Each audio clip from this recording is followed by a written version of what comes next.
शास्त्र कहते हैं मनुष्य अगर गिरना चाहे तो असुरों से नीचे गिर सकता है और अगर उठना चाहे तो देवताओं से भी ऊपर उठ सकता है। मनुष्य ही सृष्टि का एकमात्र प्राणी है जो परमात्मा तक की दूरी तय कर सकता है। इस संसार में श्रीमद् भगवत गीता के पवित्र ज्ञान से न जाने कितने ही लोगों, कितने ही महापुरुषों ने अपना जीवन बदल लिया।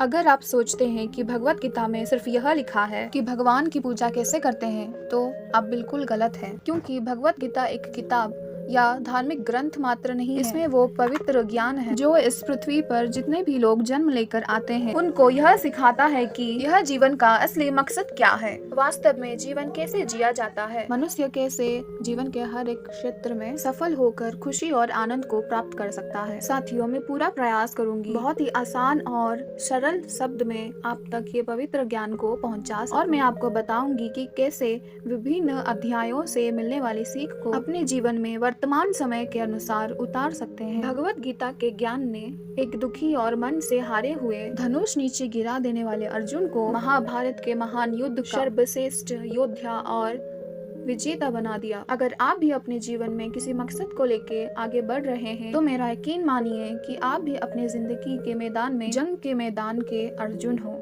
और इसीलिए अपने जीवन के हर एक समस्या के समाधान के लिए इस पवित्र भगवत गीता के ज्ञान को जानना आपके लिए बहुत ही आवश्यक है। आप चाहे किसी वर्ग के आयु के व्यक्ति हो, आपके जीवन के हर एक सवाल और समस्याओं का समाधान मौजूद है। तो ऐसा क्या है आखिर भगवत गीता में, और इसका मतलब क्या है? श्रीमद् भगवत गीता के बारे में कहा गया है कि एकम शास्त्रम देवकी पुत्र गीतम, एको देवो देवकी पुत्र एव, एको मंत्र नामानि यानि कर्मापेयकम तस्य देवस्य सेवा। अर्थात एकमात्र शास्त्र जिसका गायन श्री भगवान के मुख से हुआ है वो श्रीमद् भगवत गीता है।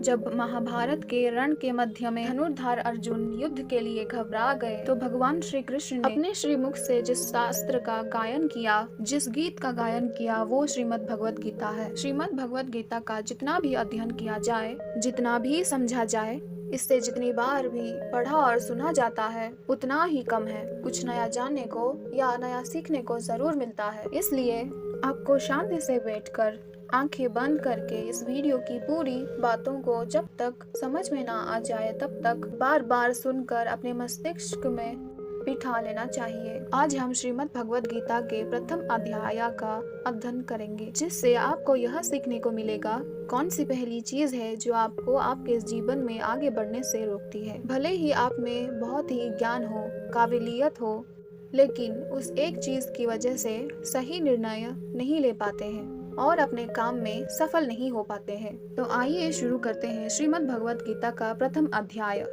अध्याय 1, अर्जुन विषाद योग। कुरुक्षेत्र के युद्ध स्थल में सेना का निरीक्षण। साथियों, किसी भी ज्ञान का शुरुआत अज्ञान से या उत्सुकता से होती है। उसी तरह श्रीमद् भगवत गीता की शुरुआत धृतराष्ट्र के एक प्रश्न से होती है। धृतराष्ट्र जो कि अज्ञानता का प्रतीक है। अज्ञान रूपी धृतराष्ट्र जिससे सत्य मालूम है, जिससे मालूम है संसार का एक ही मात्र सत्य परमात्मा है, लेकिन वो अपने पुत्र के मोह में अंधा होकर जीवन जीता रहता है। सबको मालूम है कि धृतराष्ट्र जन्म से अंधे थे। उन्होंने महाभारत के युद्ध को देखा, लेकिन कैसे देखा? उन्होंने संजय की दृष्टि से देखा। श्रीमद् भगवत गीता के प्रथम अध्याय प्रथम श्लोक में धृतराष्ट्र कहते हैं, धर्म क्षेत्र कुरुक्षेत्रे समवेतायुस्तव मामकाः पांडवाश्चैव किम कुर्वत संजय। अर्थात धर्म भूमि कुरुक्षेत्र में युद्ध की इच्छा से एकत्रित हुई मेरे और पांडु के पुत्र ने क्या किया। जैसे कि मैंने बताया, धृतराष्ट्र अज्ञानता का प्रतीक है और संजय प्रतीक है संयम के, धैर्य के। जो अज्ञान है वे मन के अंदर है। अज्ञान से जो मन ढक चुका है वह धृतराष्ट्र है। वे संयम रूपी संजय के माध्यम से देखता है, सुनता है और समझता है और जानने की कोशिश करता है कि आखिर सही रास्ता है क्या। ये वो है जिसका जब तक पुत्र जीवित रहेगा, यानी कि मोह रूपी दुर्योधन जीवित रहेगा, इसकी दृष्टि हमेशा विकारों पर रहेगी, हमेशा कौरवों पर रहेगी। श्रीमद् भगवत गीता के प्रथम अध्याय के प्रथम भाग में यहाँ पर किरदारों की बात हो रही है। कौन सा महारथी है जो जाकर शंख बजा रहा है और कौन सा महारथी है जो जाकर सेना के बारे में बता रहा है। चारों तरफ युद्ध शुरू करने के लिए शंखनाद हो रहे हैं। कौरवों में दुर्योधन बहुत खुश हो रहा था क्योंकि उसके पास बहुत ही बड़ी सेना थी। भीष्म पितामह थे, गुरु द्रोणाचार्य, गुरु कृपाचार्य और कर्ण जैसे बड़े बड़े योद्धा थे। पांडवों के सेना में अनुराग रूपी अर्जुन, भाव रूपी भीम, धर्म रूपी युधिष्ठिर सहित पांचों पांडव, भगवान श्री कृष्ण और अभिमन्यु आदि थे। यह युद्ध पूरी तरह पारिवारिक युद्ध था। पांडवों और कौरवों के लिए गुरु द्रोणाचार्य और कृपाचार्य दोनों एक ही थे। भीष्म भी एक ही थे। साथ ही साथ पांडव और कौरव खुद भी अपने आपस में चचेरे भाई थे, लेकिन हर कोई जीतने के इरादे में रणभूमि में आया था। इस अध्याय के 15वें श्लोक में संजय धृतराष्ट्र को बताते हैं कि पांचजन्यम ऋषिकेशो देवदत्त धनंजय पौंड्रो दद्मो महासंखम भीमकर्मा ब्रकोदरः। अर्थात ऋषिकेश ने अपना पांचजन्य शंख बजाया, अर्जुन ने देवदत्त शंख बजाया तथा अति भोजी और मानवीय कार्य करने वाले भीम ने पौंड्र नामक शंख बजाया। इस श्लोक में भगवान श्री कृष्ण को ऋषिकेश कहकर संबोधित किया गया है क्योंकि वे ही समस्त इंद्रियों के स्वामी हैं। सारे जीव उनके भिन्न अंश है, अतः जीवों के इंद्रियां भी उनकी इंद्रियां के अंश है। भगवान समस्त जीव के हृदय में स्थित होकर उनकी इंद्रियों को निर्देशित करते हैं। यहाँ कुरुक्षेत्र की भूमि में भगवान कृष्ण अर्जुन के दिव्य इंद्रियों को निर्देशित करते हैं, इसीलिए उनको ऋषिकेश कहकर संबोधित किया गया है। आप जैसे जैसे श्रीमद् भगवत गीता को पढ़ते जाएंगे, आप समझते जाएंगे कि बहुत सारे किरदारों के बारे में आगे कोई बात नहीं हुई है। सिर्फ भगवान कृष्ण और अर्जुन के ही संवाद सिमट करके रह जाता है, क्योंकि भगवान के श्रीमुख से जो शास्त्र निकला है वह सिर्फ और सिर्फ अनुरागी अर्जुन के लिए था। जब हम इसी प्रथम अध्याय के दूसरे भाग में आते हैं तो फिर बात होती है धनुर्धार अर्जुन की दुविधा की, उनकी संचय की। अर्जुन जो है वे भगवान श्री कृष्ण से कहते हैं कि ये जो मेरा रथ है इसको ले जा करके दोनों सेनाओं के बीच में खड़े कर दीजिए। मैं देखना चाहता हूँ कि कौन कौन जो है यह युद्ध भूमि में आए हुए हैं। भगवान श्री कृष्ण जो अपने परम मित्र अर्जुन के लिए उनका सारथी बनना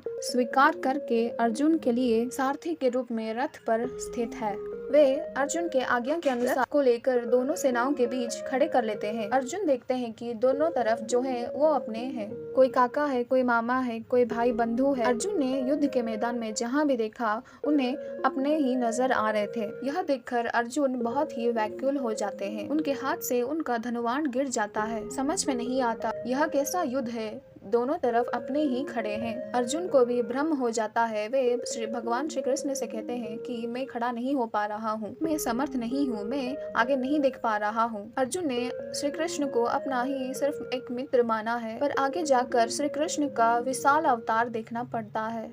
अर्जुन युद्ध के मैदान को छोड़कर जाने का प्रयास करता है। वे बोलता है श्री कृष्ण को कि चारों तरफ मेरे अपने ही हैं, मेरे अपनों को मार के क्या मिलेगा, मैं अपने ही लोगों को युद्ध में नहीं मार सकता, मैं यह युद्ध नहीं करना चाहता जिसमें मैं अपनों को मारूं।